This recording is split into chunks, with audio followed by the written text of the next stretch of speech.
Hey, what's up? I'm gonna check this out here, and it's Matthew 20, verse 24. If you want to be great, learn to serve. The other 10 disciples were angry, for they heard what James and John had asked for. But Jesus called them together. He said, among the heathen, kings are tyrants, and each minor ruler lord it over those under him. But among you it is quite different. Anyone wanting to be a leader among you must be your servant. And if you want to be right at the top, you must serve like a slave. You must do as I do. For I, the Messiah, did not come to be served. Instead, I came to serve. And I came to give my life as a ransom for many. Jesus Christ was a great leader. He was God Almighty. But the thing is, he stooped down low so that he was at the bottom, so that he can be a servant. And the thing is, Jesus Christ is saying that we want to be great, then we must learn to serve. Um, every great leader learns to serve. So at the same time of being a leader, we must find time to serve. And I thought that was great what Jesus says there.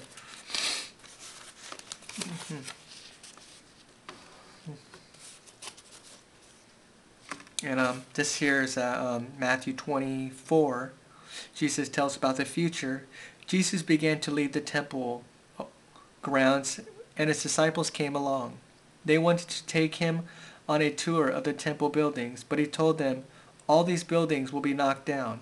Not one stone will be left on top of another. When this happens, the disciples asked him later. They were sitting on the slopes of the Mount of Olives. What events will show that you are coming back? How will we know the end of the world is near? Jesus told them, don't let anyone fool you, for many will come claiming to be the Messiah, and they will lead many astray. You will hear about wars beginning, but this alone does not mean I am coming. These must come, but the end is not yet. The nations and kingdoms of the earth will rise against each other. There will be famines and earthquakes in many places. But all of this will only be the beginning of the horrors to come. Then all over the world you will be hated because you are mine. You will be treated badly and even killed. Many of you will fall back into sin. Some of you will even betray and hate each other. And many false prophets will come. They will lead many astray. Sin will be everywhere. It will cool the love of many, but those who stand to the end shall be saved. And the good news about the kingdom will be preached throughout the whole world.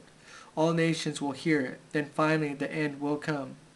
You will see the horrible thing told by Daniel the prophet. It will be standing in a holy place. Let the reader understand this. Then those in Judea run to the Judean hills.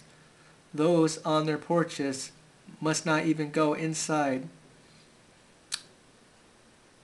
to pack before they go. Those working in the field should not go home for their clothes. And how terrible it will be for pregnant women. How terrible it will be for those with babies. And pray that you won't have to run during the winter. Just hope that you won't have to flee on the Sabbath, for there will be trouble like the world has never seen, and the world will never see such trouble again. In fact, unless those days are shortened, all mankind will die. But they will be shortened for the sake of God's chosen people.